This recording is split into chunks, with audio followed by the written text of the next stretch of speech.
Guys, ये कहानी एक ऐसी लड़की की है जो पूरा दिन रात के अंधेरे के बारे में सोचती रहती है।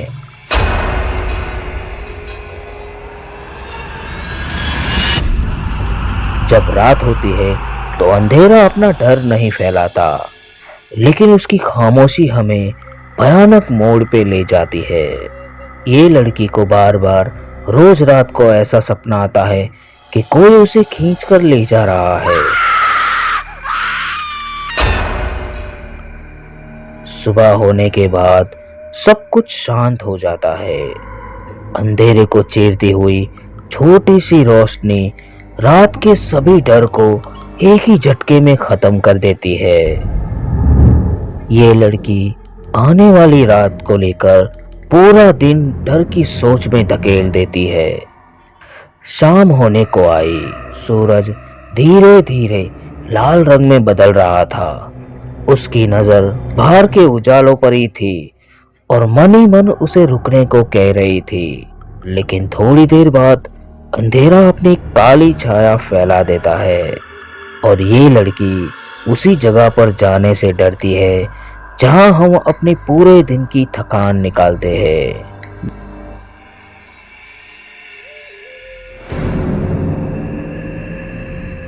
डर के मारे अपने बिस्तर पर आ जाती है, लेकिन एक ही सोच अपने मन में लाती रहती है कि रोज रात की तरह शायद आज भी उसे स्लीप पैरालिसिस हो जाएगा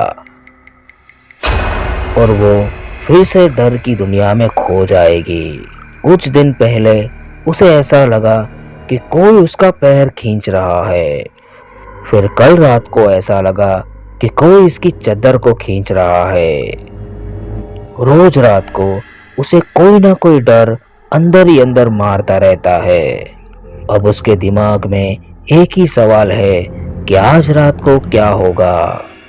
आधी रात का वक्त हो गया था। घड़ी भी खामोशी से मन ही मन उसे कुछ कहती रही।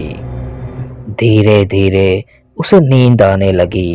नींद का भयानक नशा उसकी आंखों में आने लगा। शरीर धीरे धीरे सो गया, लेकिन आत्मा और सोच जागती रही।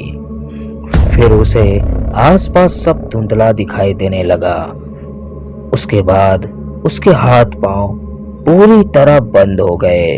फिर पूरा शरीर सुन्न पड़ गया और उस डरावने पल की शुरुआत हो गई जो हम सबको होता है।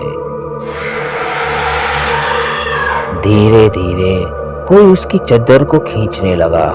फिर उसके पांव को हल्के से खींच रहा था। मन ही मन तो काफी चिल्ला रही थी, लेकिन उसका शरीर साथ नहीं दे रहा था। खामोश रहकर चुपचाप बिस्तर पे पड़ा रहा। फिर कुछ देर बाद उसका पूरा शरीर बेड के नीचे जाने लगा। काफी भयानक तरीके से चीख रही थी, चिल्ला रही थी। बस एक ही बात मन में कह रही थी कि कोई मुझे नींद से उठाओ, लेकिन पूरे घर में कोई नहीं था।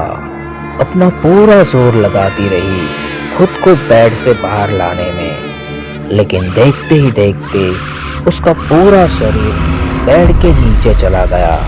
फिर उसकी सोच और उसकी आत्मा ने बेड के नीचे उसे बड़ा तड़पाया और उसके डर ने तड़प तड़प कर उसका दम तोड़ दिया। लेकिन चौंका देने वाली बात ये थी कि उसका शरीर अभी भी बेड के ऊपर आराम से सो रहा था।